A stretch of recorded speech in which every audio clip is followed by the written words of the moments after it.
This is We Burlesque.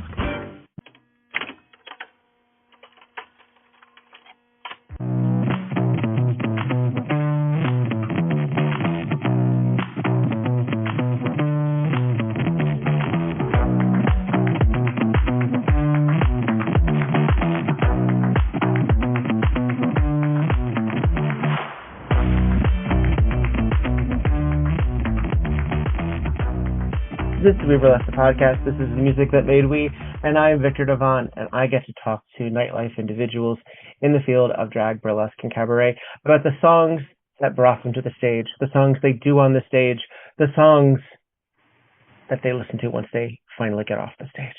And I'm very excited to have Stella Nova on the line. Hello, hello. Hi. It's Hi.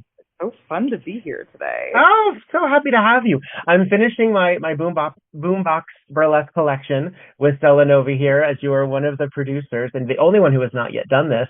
So what I find really fascinating is that the four of you, I Love Great, Mr. Robubrialis, Reign Supreme, and yourself, you all have such wildly different music tastes, and yet you all found hip-hop as a connective tissue.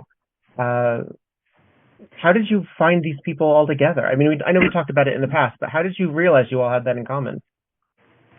Yeah, I think we all have unique relationships to hip hop and like how we experienced it. I am the youngest of the group, so I come from like a different generation, and I think I'm probably most similar to Aurora in that like I come from a space of dance.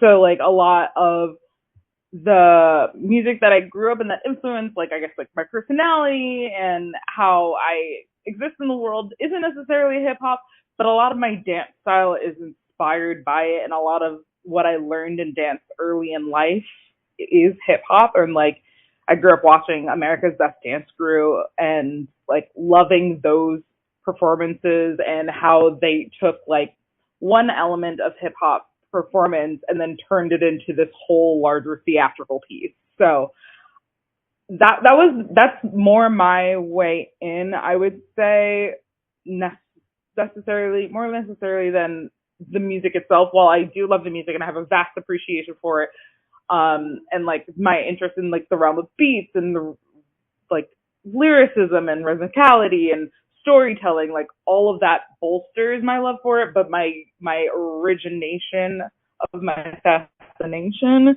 is in the realm of dance. Well, I mean, that's the thing. That's the thing, isn't it? It's a lot. It's a culture. It's a wholly formed microcosm of existence. And what I find really interesting is that your playlist for this evening deviates in all kinds of different directions that I'm very excited to hear about.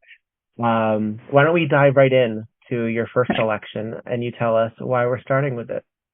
Okay, so I kind of like curated my list to go through just like different phases of life. So I wanted to start with the music that influenced me from my family. So my mom actually is the impetus for the first song because I have a lot of memories with her and like dancing in our living room. And you'll notice it's like a very like common thread throughout a lot of this music is like me doing, like, sharing these memories with people and like being tied to movement. And my mom is like the lover of like songs on the radio, and one of her favorite things to do like on a weekend and like the summer would be like to turn on the radio and have it blasting in the living room and like bring a radio outside into our little backyard in the Bronx. And just like have little dance parties just because she likes listening to pop music, and at the time that was like more in the realm of pop music, even though it is more rock. And I think you'll see like a lot of the influence in my early days comes from a lot of rock music. And I don't know, whenever I hear it, I think of her. And I actually made an act to the song related to Hitchhiker's Guide to the Galaxy, which is like one of my favorite campy movies from like the 2000s and book. So like good memories all around. And the name of the song is? How Far We've Come by Matchbox 20. Let's take a listen to it. This is from Exile on Mainstream. How Far We've Come from Matchbox 20. I love that song. I actually have an act to that song. I've not done it in a very long time, but I did it for TZ Roosevelt's show years and years ago, which both of us were a part of, actually. Yeah. Yeah. It's such a funny song. It's like super poppy, but then it's just like we're gonna die. Who cares? Yeah. Might as well It's have a good frenetic. time. Frenetic. Yeah. Yeah. Yeah. I love a So you said song most that of says "fuck it, let's go." is that all there is? Then let's keep dancing. Yeah, you know? Well, and Right. it's also, it's Exactly. one of, I remember there being sort of like I mean, I remember when Matchbox 20 first came out with, um, Real World and 3 a.m. and Push and all of that. And I know they sort of, well, they never got quite the Nickelback treatment, but there was a time where they weren't quite, they were lesser loved at one point or another. A little too earnest, Yeah. just a little too, and I think part of the reason for that is Rob Thomas specifically before he moved into like really pop stuff, was really vulnerable, and vulnerable white guy music is sometimes polarizing. Yeah, and I think it was like very much in the early days of it, like right before it went mainstream. So it like luckily he stayed on more of the pop side of it, but it still was on that spectrum of like, do we want to listen to this guy complain? Is this life really that hard? And the answer is no, but like it still That's makes for the good music. You can, but that's the thing is that I don't know. Do you find that you are driven to the backstory of the writer of the piece, of the singer of it, and say, can you get past that, or do you feel that unless that you sense an inauthenticity and go, that's not really you, then that's like, but they're necessarily, being autobiographical. I think I think it depends on the artist because I think Mm, there are times where someone's story is very instrumental to their work and to their music, and sometimes it is a little bit more superficial. For something like this, I'm thinking more of like the message of the song, the energy of the song, the music, like the instrumental of the song yeah, versus actually the storytelling. And I think with some of the other songs that I've picked out, it becomes a little bit more about the storytelling of the artist. Like later on, I have like Doechii on my list, and like she's definitely an autobiographical artist. Um, but yeah, there's some music you don't need to read all that much into, even if it is a little bit autobiographical. And then some music you should pay more attention to the lyrics to understand where that person is coming from, what kind of context they're pulling from as well, so that you can truly understand the larger story being told with the, right. if it's the individual song or if it's like a larger album piece, like whatever it may be. Well, I think that's the thing too. As we are artists who are painting pictures with somebody else's paint, essentially, like a lot of what we do Mm-hmm. as burlesquers and drag artists and cabaret singers, if you're also reinterpreting the material, whether it's Gershwin or it's contemporary, uh, you're taking Mm-hmm. on the characterization that you're bringing to it, and the intent of the original artist, while it may influence some of the decisions we make, very much secondary, sometimes tertiary. I agree, and I think that's why I thought it was a good fit for a Hitchhiker's Guide to the Galaxy act because it fits the energy of the song because the story, like the book and the movie, they're both so playful and like fourth wall breaking and like intentionally ridiculous that it Yeah. matches that energy and it matches that storytelling. Yeah. Yeah. Well, when But I heard obviously, it, like, the music has nothing to do with the movie. It didn't even touch oh, the not movie. directly, Like, it not has directly. anything to do with the author. Yeah. But that's the fun of Nerdlesque too, is I love Nerdlesque that doesn't use just the music from the material itself, is that if you're going to take on these characters, let's have fun with it. Like, do your own soundtrack. What would you have put on there? And I really like that. When I Mm-hmm. first heard How Far We Come, I thought of America collapsing because America is collapsing. And this was during the first Trump Yep. administration. My God, that's how long ago it was. And I was like, I'm gonna go revolutionary on this, and so yeah, uh, it's a little colonial. You got to pick your battles when you do that act, but it's not necessarily an endorsement. It's not necessarily an endorsement. Uh, No, but it's like how you like. It's like what you said earlier. It's like we're putting a story on top of the story, so it's how we're interpreting the larger piece of it in our own direction that right, matters more in this right. context. Also, I don't think of myself as necessarily Like the how are hero we in that act. right? And is Arthur a hero in Hitchhiker's Guide to the Galaxy? No, he's an agent of chaos, like just like every other one of them. Well, we He's love the an main character, anti-hero. but he's not the hero per se. Exactly. That's the thing. We get confused a lot, and Tumbling around. This is a deviation, but the whole concept of like throwing a picture up from an older movie or an older TV show, and then the text being, I'm now old enough to know that this is the real villain of this movie. Like, first of all, no, that's reductive, and you're not paying attention because no, that's not what we're doing. That's the protagonist. The protagonist has to learn shit. That's why he's flawed. Also, just because they're the main character doesn't mean they're a good guy. No, we love an anti-hero. We love a villain redemption story. People are complicated. Yeah. Mm-hmm. Let's go with your second track. Tell me about what. Tell me why we got this one. Okay, I know a lot of Latinos, specifically Puerto Ricans, are going to roll their eyes at this, but I promise this is a real life experience. My second song is Suavemente by Elvis Crespo. And the reason is also because of my abuela and like we're having vivid memories of her like teaching me how to salsa and like introducing me to his catalog, to like Tito Puente and like El Gran Combo and like all of these people. But like she loved the song when it came out.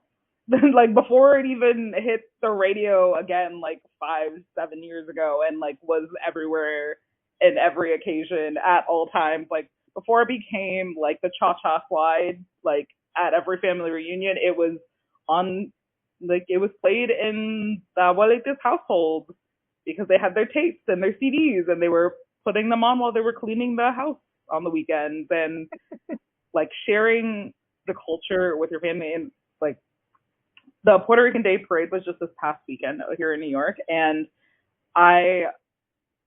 it's such a big thing for me personally because my culture is very important to me, and being able to be in a space where your community can surround you and you all have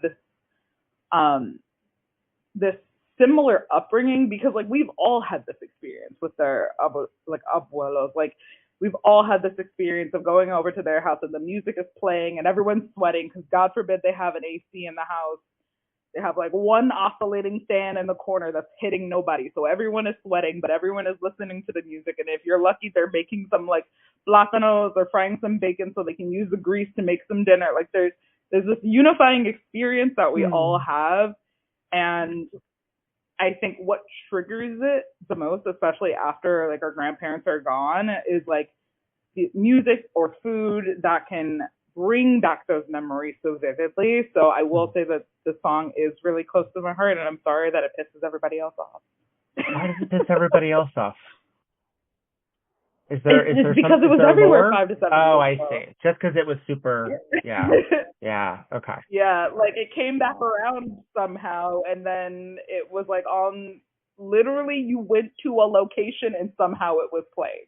Like you could be going to the bodega, you could be going to a party, you could just be entering the hair salon, and it was playing. It was everywhere.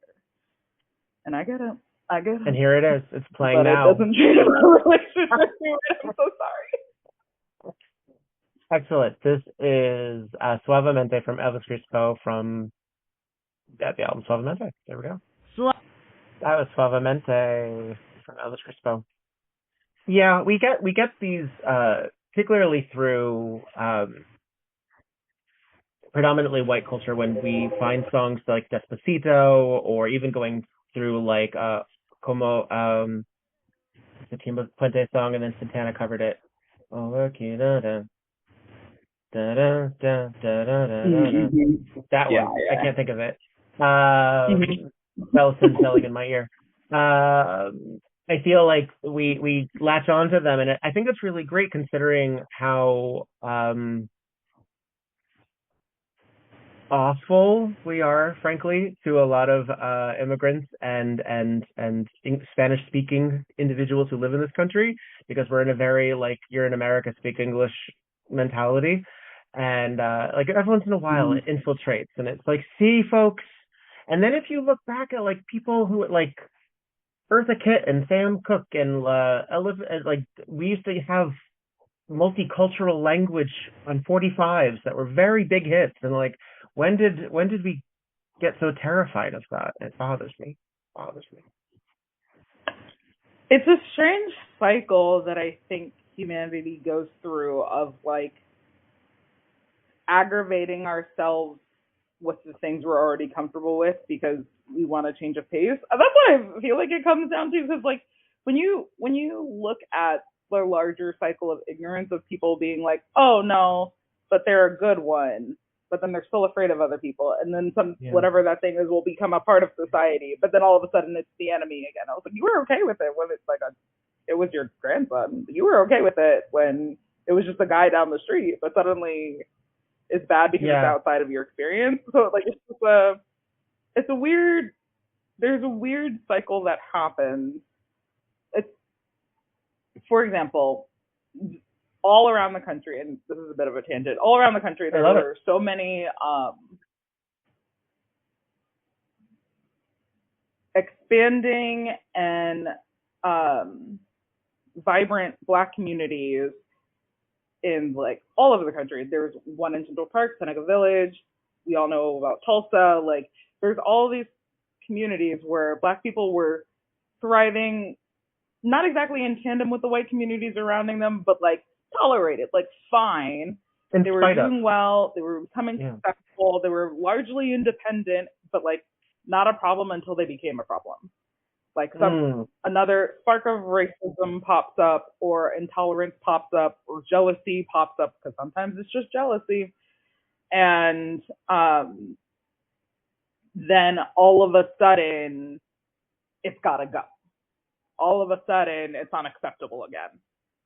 So the very communities that were allowed to thrive in the first place are now a problem and were destroyed as a result. It's sort of it's so conditional also, like the idea that Republicans are now bopping to Nicki Minaj simply because now she's not, the I don't know, slut archetype that they hated years ago. Yeah. And if Bad Bunny voted Republican, I'm sure they wouldn't have had a problem with Spanish at the Super Bowl. They would have been like, see, this is like this. I don't know. I mean, they probably still would have had a problem with Spanish at the Super Bowl. I don't know if they would have quite gone past that. But also, I say they as if there isn't like levels of people's tolerance and people's bullshit. But we all, I don't know, we all struggle with recognition of good people just doing their jobs, doing their work, staying in their lane, thriving and manifesting, and then we gotta get in their way. Yeah, a lot of the question becomes, but why does it bother you? Someone else is succeeding. Why does that bother you? Yeah, it doesn't interrupt your quality of life for someone else to also have a good quality of life. It doesn't interrupt your rights for someone else to also have rights. I don't know if it's a particularly innovative mindset that I've adjusted to, but I think I've noticed that people of color, Black people, Latino people, Asian people, and a lot of other marginalized individuals in this country are very excited when other folks who look like them win and succeed and get things, even if they were also up for it. And there's the scarcity mindset within a lot of white folks, and a lot of folks who unfortunately subscribe to a lot of white supremacy, even if they're not white, of that taking away from when so many other cultures are built on your your liberation is tied to mine, your success is tied to mine, when you win we all win, like that kind of sort of mindset. And when that's viewed in a negative light, I find that such a bonkers situation. I can't quite grasp it. um I know a lot of it's tied to One thing capitalism and that, shit, but yeah, oh, for sure. And I think part of it is, and I was thinking about this the other day, actually. It's funny that it's coming back around. Um, Something that you notice is that a lot of minority cultures are community based. And I think that as a result, we like to root for each other. We like to see one person succeed that looks like us or is also like of a minority descent succeed, because it means that there's possibility and there's hope, kind of. The other side of it is like that scarcity mindset also comes from like an isolationist or individualist kind of mindset. And I think it's hard to reconcile the difference between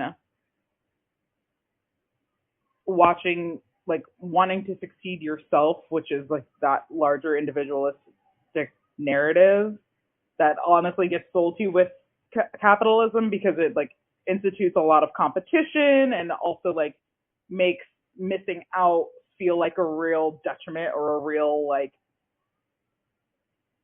elimination of hope. But I think we're stronger in a community mindset. right. I think it's ultimately better, and to like dismantle the need to definitely be better or to trample someone else or be like win at the expense of someone else.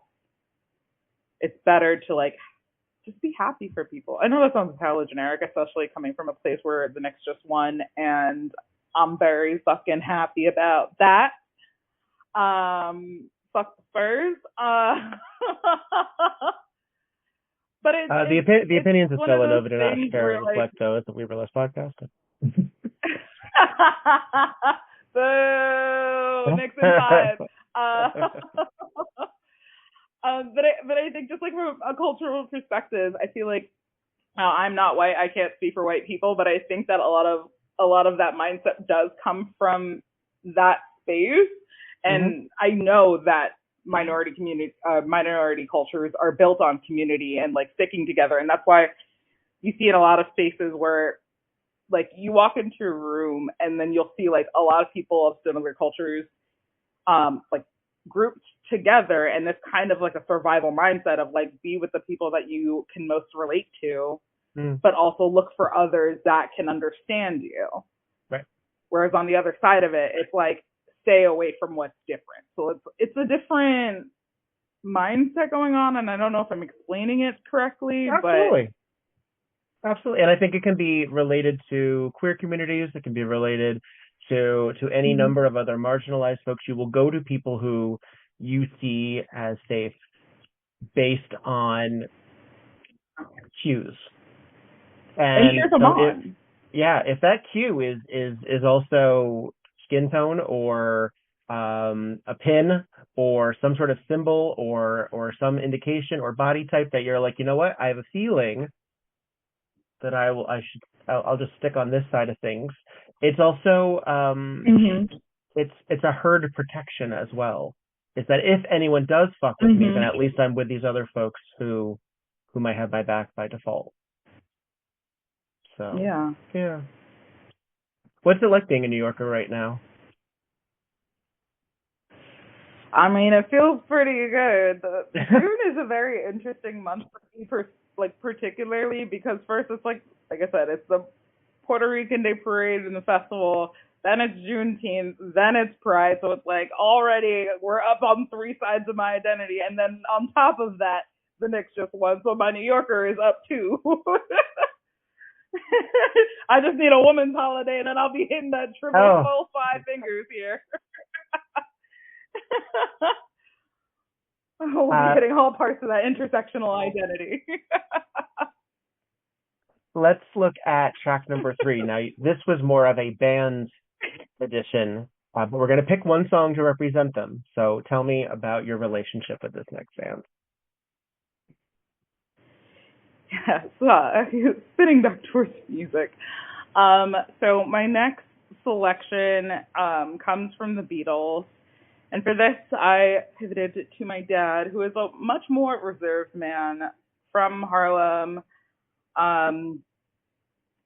Grew up around like everything here, but was very much into rock. Like he was the, I don't want to call him alternative because my father is not an alternative man, but compared to black culture in Harlem at the time, quite. So like especially because he came up in like the 70s and the 80s and like, or the 60s, the 70s and the 80s, where hip hop was started. And he was very much into rock and the Beatles. And I put this on my list because like a very fond memory that I have with him growing up is that I think, I don't know if it's every day or if it was like once a week, but he would turn on the radio at like noon for the Beatles Power Hour that would be on the radio. And then while we would be driving in the car somewhere, and they would just like spend the entire hour going through different Beatles songs, and I'd be singing along in the car with him because it was something that he was truly passionate about and something that we could share together. I love it. So he was a fan of the sillier songs, but all of them had an impact. Yeah, they also, considering the music in the 60s was so heavily inspired by a lot of soul music and a lot of what we would now consider R&B, and proto-funk and things like that. I mean, it makes perfect sense that would still also land itself. There is a through line of, I mean, the song that I think we're going with, are we going with Oh Darling? Yeah. That is sung with a great deal of force and passion that's not unlike your Sam Cooke or your Al Green or something like that. So I think it's perfectly contemporary. So, all right, this is from Abbey Road. And something. Oh, go ahead. No, I can pick up afterwards. Okay, I can pick up afterwards. It's all good. This is Abbey Road's Oh Darling from the Beatles. That was the Oh Great Oh Darling from the Beatles. So yes, you were saying. Yeah, the one thing that the Beatles do really well is that they're such incredible musicians, / were incredible musicians.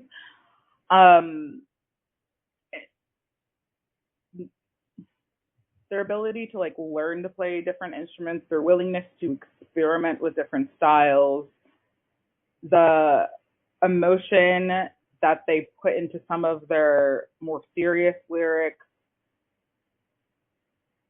their ability to stir a crowd, you know, like I think a lot of that had an impact on me personally, just because when I listen to music, the first thing I do is listen to the backbeat.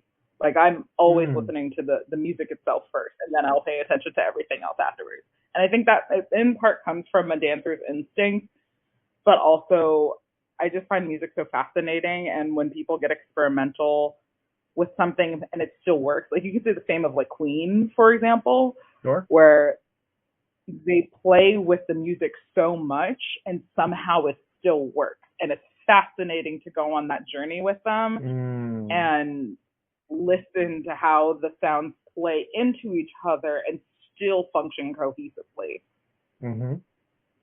Yeah, if you listen to Jethro Tull or Derek and the Dominoes or Led Zeppelin, it's like sometimes it's like 5 different songs in one, depending on where you find it. Yeah. And it's such a different world now, because a lot of the songs that are hitting the radio right now are under 3 minutes again, which is such like an old school concept. That's that's before the 45. Like the idea of like these like really quick side A, side Bs is like, I don't know. maybe it's also the performer in me that I'm like, I need at least 4 minutes. I need to settle. Yeah. I need to settle But guys, in. I need to tell the full story in one Just song. I don't want to necessarily have to do a medley every time, but I do love me a 12-inch mix. I do love me a disco mix. I do love me, and that's why I look at some artists. We have our Lorena is a great example. Queen Kwan's a great example. Um, uh, Geez, Louise is a great example. I'm all talking about Black people, Yeah. where they will take up the space with a 7-minute song if they so choose, and that's a really fulfilling watch. I enjoy that. I enjoy it. Yeah. I always think it's impressive when someone can hold someone's attention for that long, because that alone is a skill. That's a Yeah, specific skill.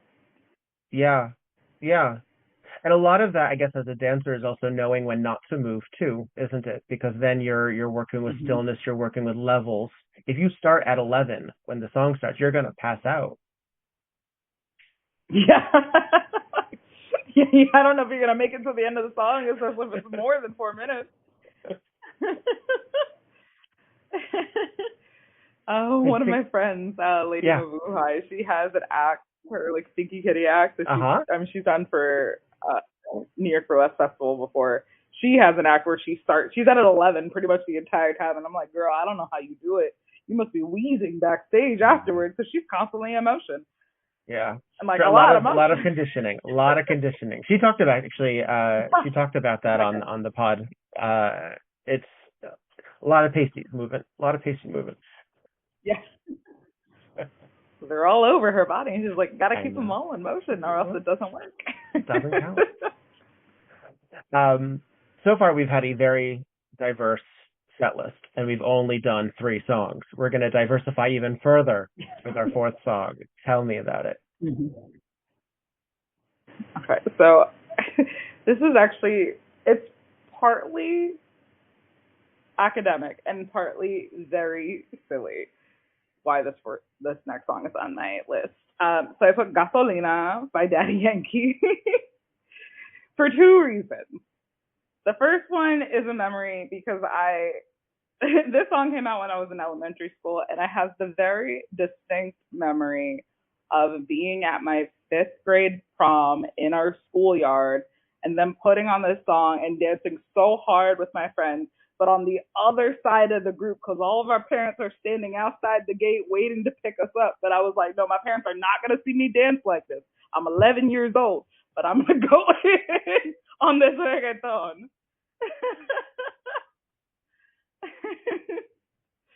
Silly, I know, but you put a Bronx girl in a yard with Daddy Yankee, and this is what's gonna happen. I'm still reeling that you were in 5th grade in 2004. I'm still getting through it. I'm still getting through it. It was a time. Listen, yeah. The early 2000s were a time, and I understand that I am when I started burlesque, I was like one of the youngest in the industry at the time in New York, because I started back in 2017 here, and I was 22.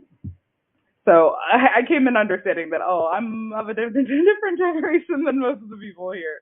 So I just have I understand that I have a different experience, and I don't mean for anyone to feel dated by no. I'm saying, but no.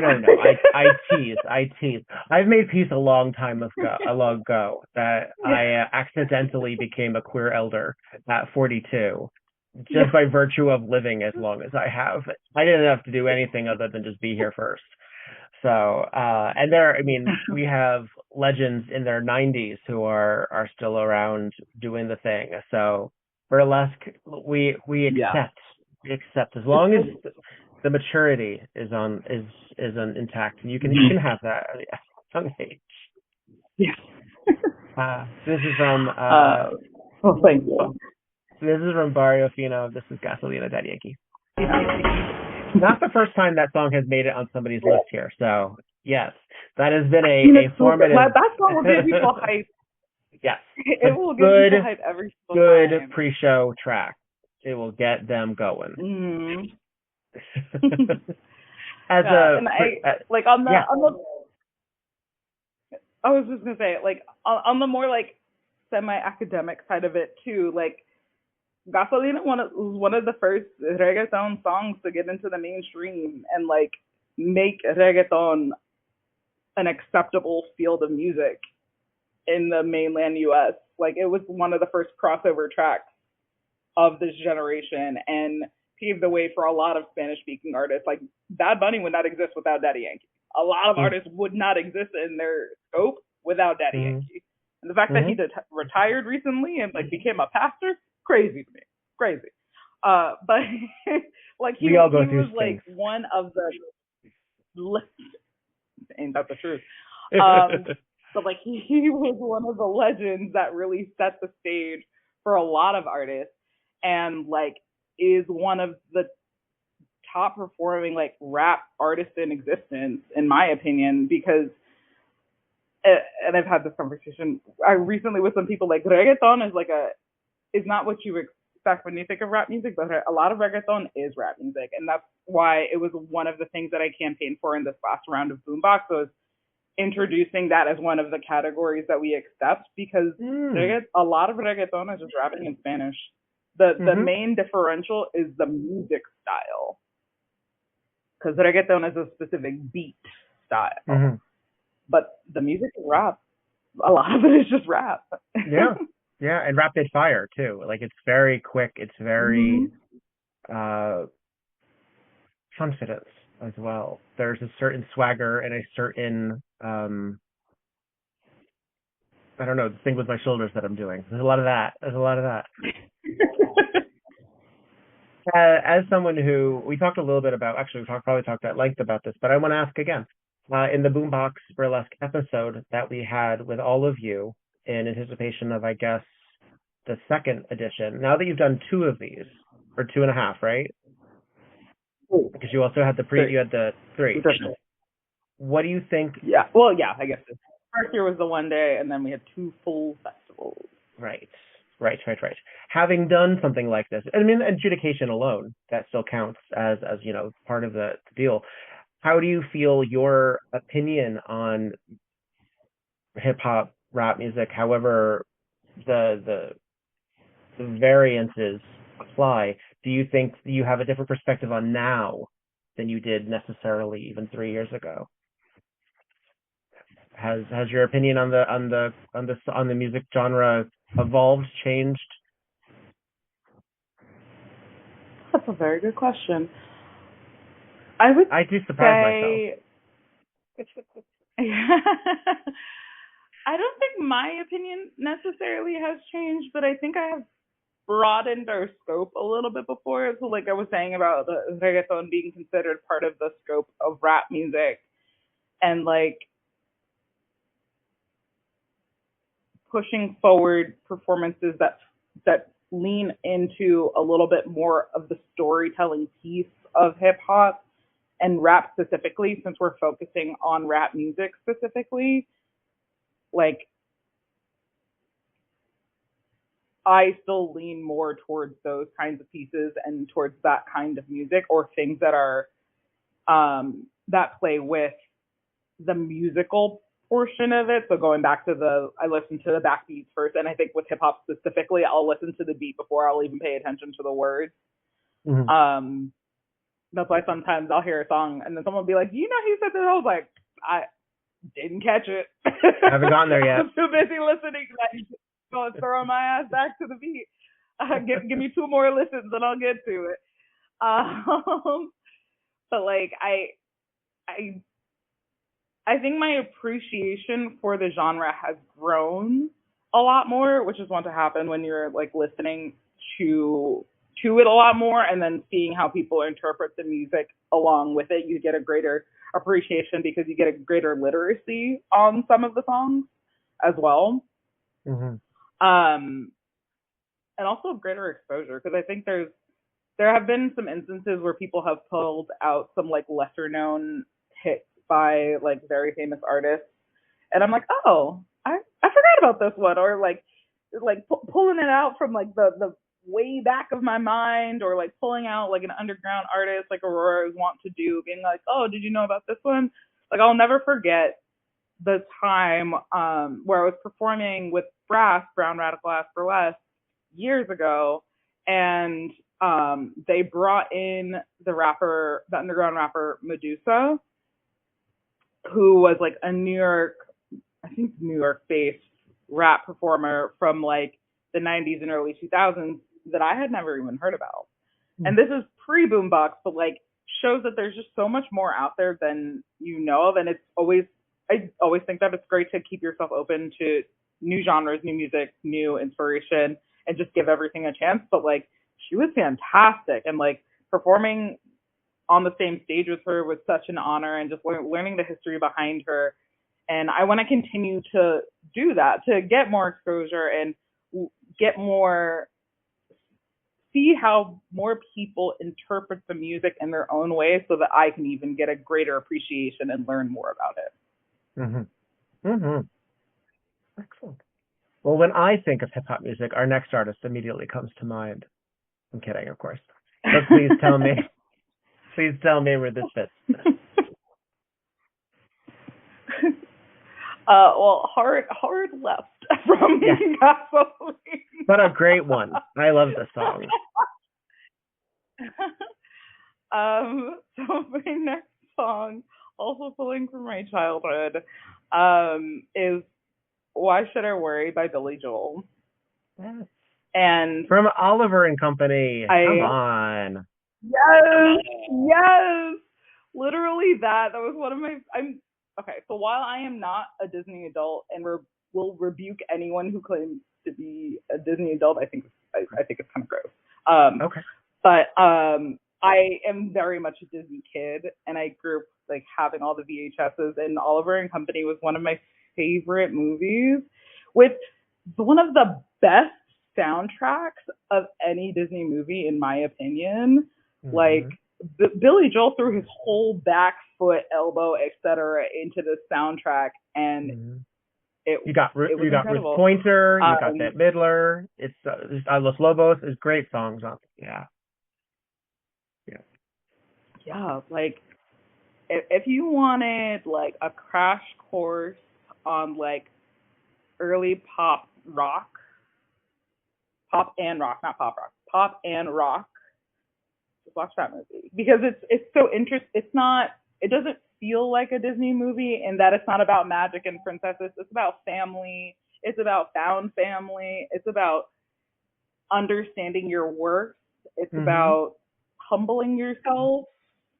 It's like, I don't know.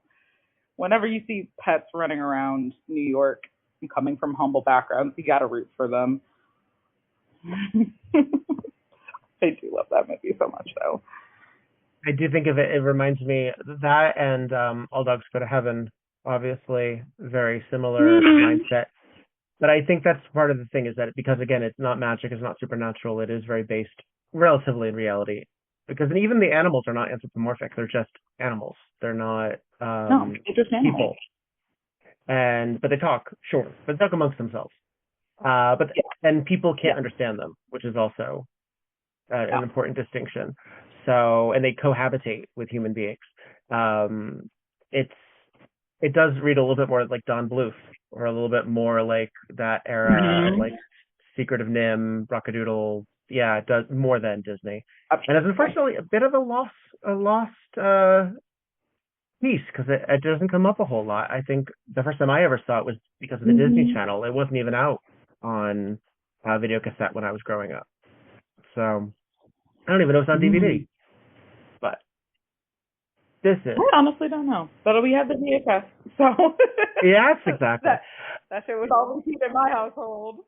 This is Billy Joel as Dodger in Why Should I Worry? Another love letter to New York.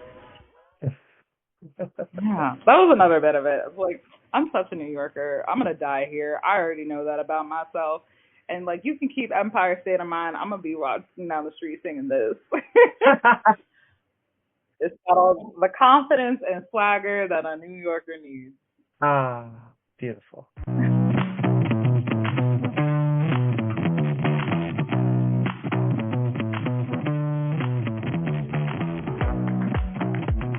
The music that made We is produced by Viktor Devon.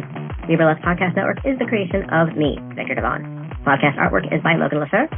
We Burlesque and podcast cover art photography is by Atticus Stevenson. The theme song, On a 45, is by This Way to the Egress and is used with permission. Incidental music is via Pixabay under the Fair Use Doctrine. Visit WeBurlesquePodcast.com for notes on this and every episode. You can follow We Burlesque and Viktor Devon on just about every platform. Spell out @ symbol before it and remove all the spaces. You can also support the podcast via patreon.com/WeBurlesque or via Venmo by searching VIKTORBEVONNE. Don't got the cash? Who does? Please follow, subscribe, and get 5 stars on every platform you can get your hands on. It really does help. All original material is owned by Viktor Devon and by Ellison Burlesque Corporation. All of the materials are property of their respective copyright. No infringement, while likely, is intended. Copyright disclaimer under Section 107 of the Copyright Act of 1976. Allowance is made for fair use for purposes such as criticism, comment, news reporting, teaching, scholarship, and research. Fair uses are used permitted by copyright statute that might otherwise be infringing. Non-profit, educational, or personal use tips the balance in favor of fair use. All rights and credit go directly to the rightful owners. No copyright is infringement intended. Please don't sue me.